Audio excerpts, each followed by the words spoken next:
It's the 28th of October and I'm Tom Glass and welcome to The Roast. Tonight, negotiations continue on the Trans-Pacific Partnership.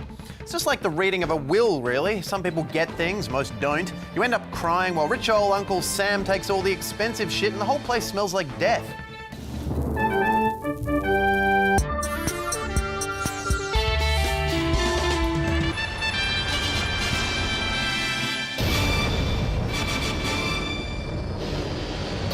See, I inherited my grandmother's smile. After she died, the dentist sedated me and replaced my smile with hers. That's why I have a 90-year-old mouth.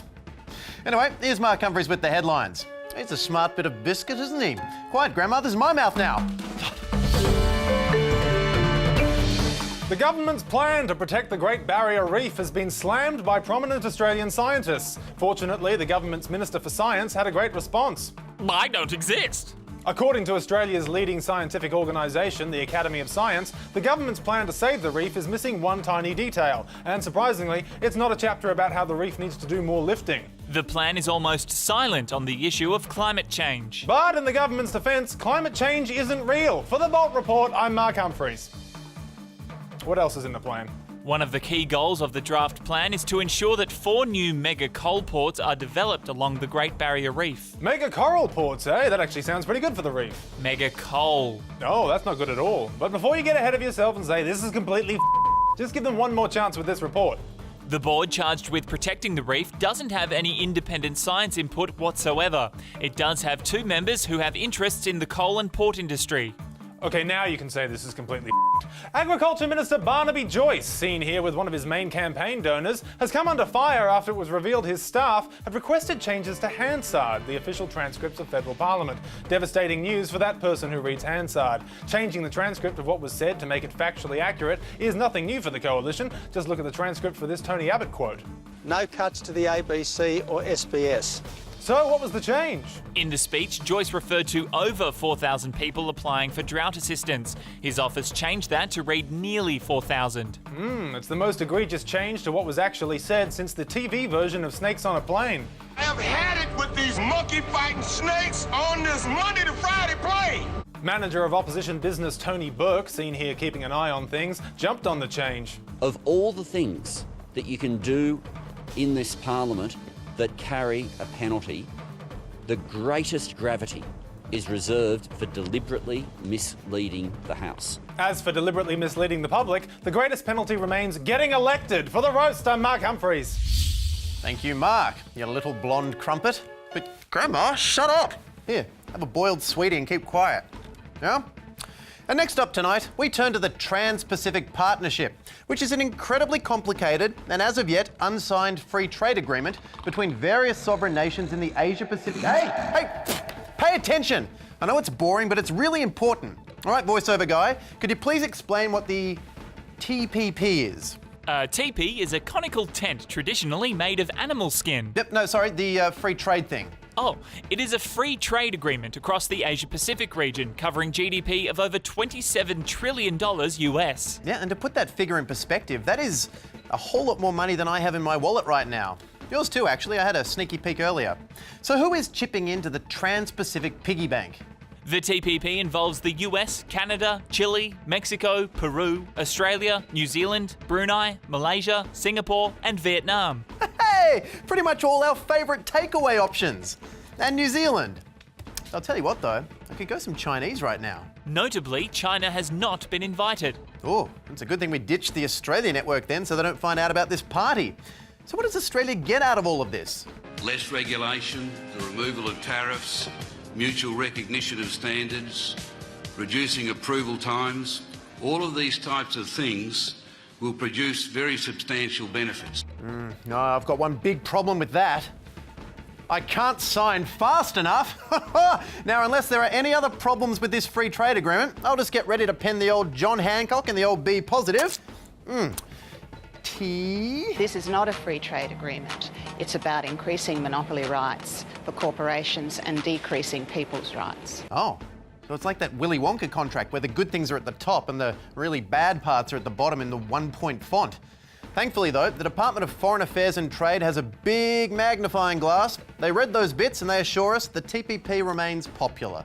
Overall, there was widespread support for Australia's participation in the TPP. The voters love it. The Australia Institute survey found just 1 in 10 voters had even heard of it. The voters who've heard of it love it.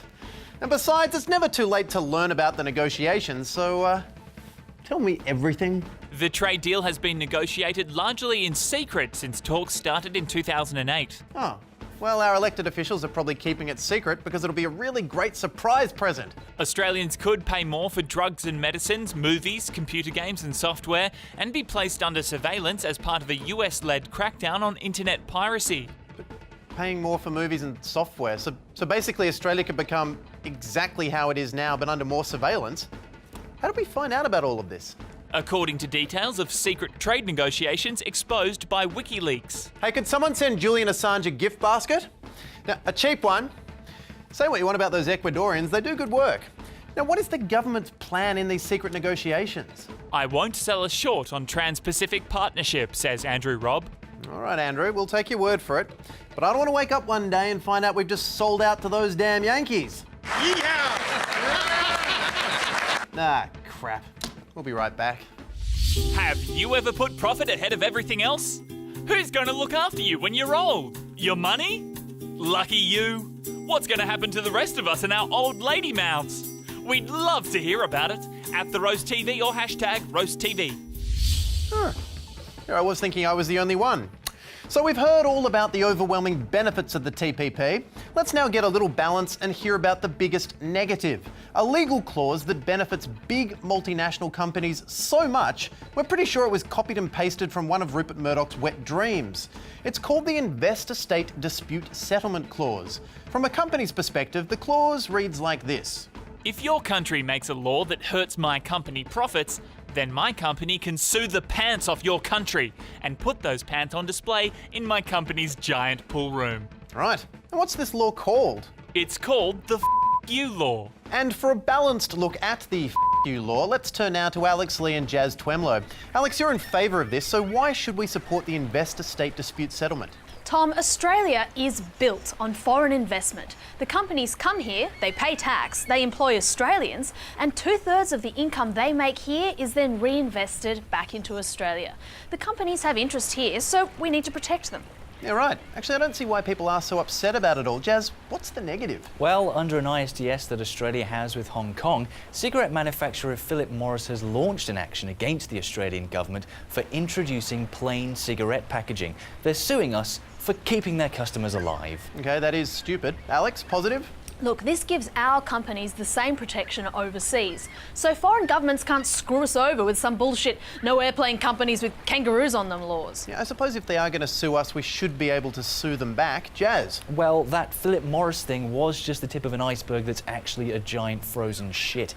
In Canada, a US energy company is suing the government for placing a moratorium on fracking for gas while it assesses environmental damage.